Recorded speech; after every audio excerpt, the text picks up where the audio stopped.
combination of them, a misdemeanor of the first degree in violation of 4511-19A1A. At that point in time, the case is referred for a pre-sentence report and investigation and drug and alcohol evaluation.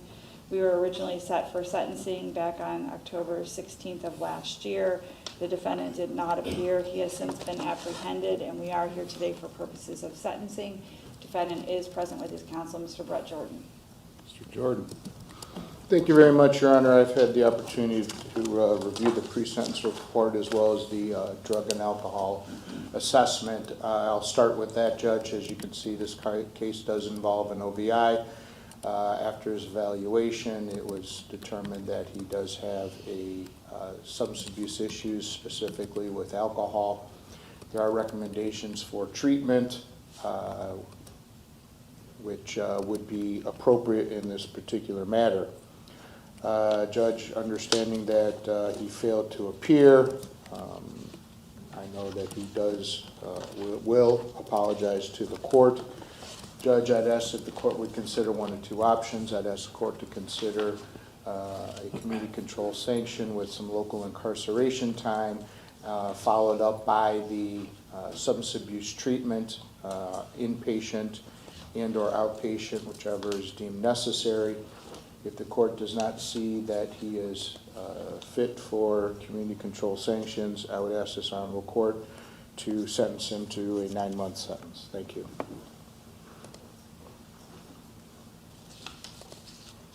Mr. Dunn, what do you want to tell me before I impose sentence in this case? Honor, I'm sorry for not coming to sentencing. At the time of my sentencing date, I had a child being born. His due date was in January of this year. It came on January 16th, 25. So I was just trying to catch the birth. Not saying that's an excuse, but Then why didn't you turn yourself in after that? honestly, Honor, I really don't know. Well, because you didn't want to. I mean, you didn't want to end up where you're at. That's why. That's part of the reason, but I really was trying to just catch that bond with my son before I do have to go to jail. How'd you get caught?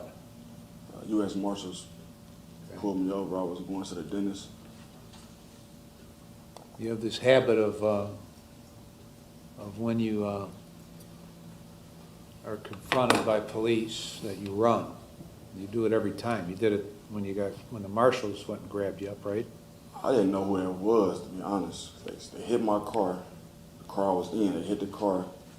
Well, they boxed you in, right? I didn't know who it was. I didn't know who it was. Who did you think it was? I didn't know who it was. I mean, who in your mind would be boxing you in like that? I'm not thinking it's the U.S. Marshals. I'm not thinking it's like, I got a case in Lake County. I'm not thinking that they in Cleveland, Steelyard, West Side looking for me. Yeah. I'm not knowing who it is. Well, what? I'm not knowing who it is. Okay.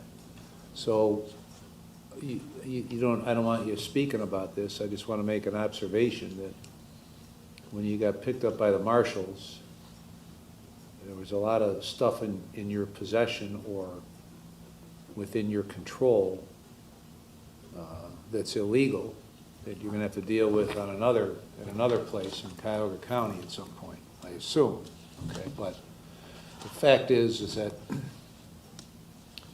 you've got a long record, multiple times in prison, and it seems like that you do the same things over and over again. And I don't know if you expect a different result when you do these things, but you're getting the same result every time you do it. So, so you're going to pay the penalty for it. And hopefully, if any bond with your son means anything, truly means anything to you, you're going to stop doing the same shit over and over again. But that's up to you, not up to me. Anything else you want to say? I'm sorry for running, Your Honor. Okay. Ms. Linden, you can have a seat. Thank you, Your Honor. Your Honor, as I indicated in chambers, the state would recommend a prison term. The defendant in this matter, as you know, failed to appear for sentencing, committed new offenses, had to be apprehended by the Marshals. He was gone for a year. He has a lengthy criminal history, drug and alcohol issues. He has several prior prisons, and they're not minor offenses. His first in 2009 was for the aggravated robbery, F1, and weapons under disability, F3. He had 7 years on that case then. That was followed in 2017 by drug trafficking, weapons under disability, and in 2021 with several counts of drug trafficking and weapons under disability. So in this case, the state would submit that he is not amenable to a community control sanction, that prison should be imposed. He does have 50 days of credit for time served. We would also ask that the requisite driver's license suspensions be meted out on count 1. It's a 3-year to life, and count 2, 1 to 7 years. Sorry, and then the fine on the OBI. How much is that? 535? 525 to 1625. 520.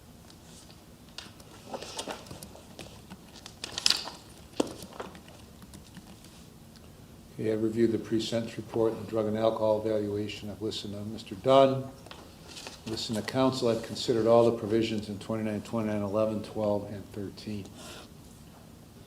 You are clearly not amenable to community control. Just in and of itself, the fact that you were here in September of last year and pled guilty and then didn't show up to your pre-sentence interview or for your sentencing on October 16th. So you clearly are not, cannot be counted on to show up, because you don't. You've got a fairly serious juvenile record. As an adult, as Ms. Linden has indicated, you got the ag robbery with a 3-year firearm specification that you went to prison March 9th of 09, got out November 8th of 15. So a 6.5-year time period. In April of 16, you've got the weapons under disability charge. You were put on probation. You've also got, in 17, a trafficking and drugs charge, weapon under disability. March of 17, so you went to prison. August of 17, you got a 9-month sentence, got out December of 17. You've got a trafficking with a firearm specification in July of 20.